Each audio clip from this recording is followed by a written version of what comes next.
A fair coin and unbiased die are tossed. A be the event head appears on the coin. B be the event 3 comes on the die. Find whether A and B are independent events or not. तो हमें निकालना है कि A और B independent हैं या नहीं है।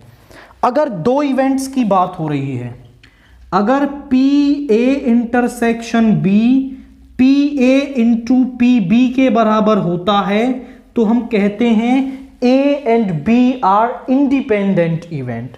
तो यही प्रोबेबिलिटीज निकालकर हमें चेक करना है। अगर ये रिजल्ट बराबर आएंगे तो हम कह देंगे कि वो इंडिपेंडेंट हैं, अदरवाइज नहीं है। तो a fair coin and unbiased die is rolled. Fair coin and unbiased die are rolled.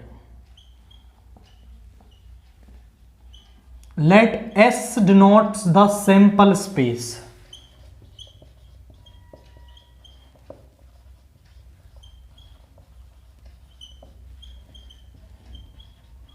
तो सैंपल स्पेस क्या बनेगा? देखो, हम एक कॉइन उछाल रहे हैं और एक डाई उछाल रहे हैं, तो हो सकता है हेड आई 1 आ जाए, हेड के साथ 2 आ सकता है, 3 आ सकता है, 4, 5, 6, या फिर टेल के साथ 1 आ सकता है।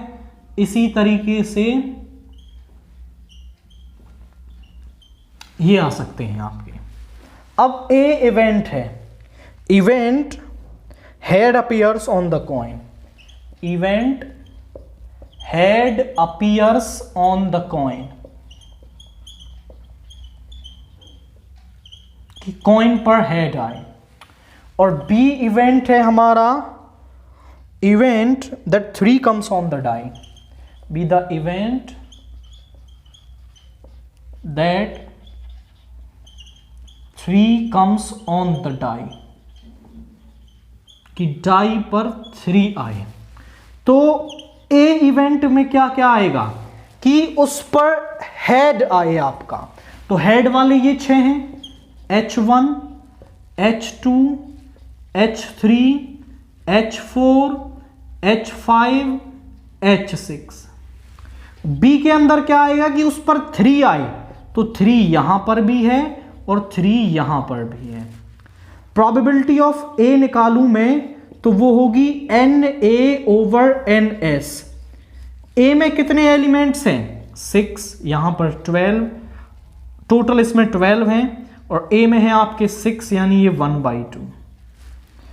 बी में क्या है? बी में आपके ये होगी NB/NS, यहां पर है हमारे 2 एलिमेंट्स, यहां पर 12, यानी 1/6।